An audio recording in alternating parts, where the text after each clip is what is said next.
आता मंत्री पंकजा मुंडे या डीपीडीसीच्या बैठकीसाठी आज बीड जिल्ह्यात पोहोचलेल्या आहेत। त्यांचं स्वागत होत आहे कार्यकर्ते आणि पदाधिकाऱ्यांकडून।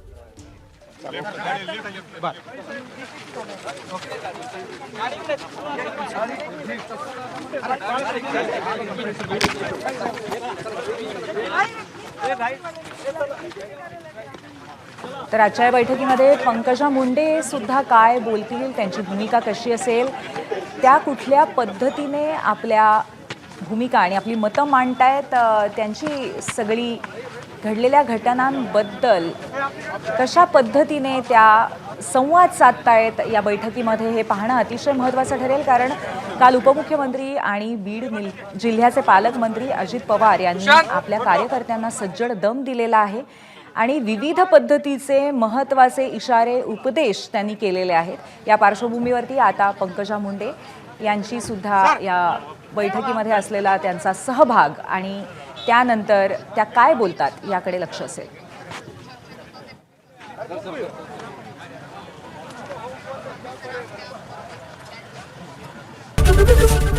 एबीपी माझा, उघडा डोळे बघा नीट।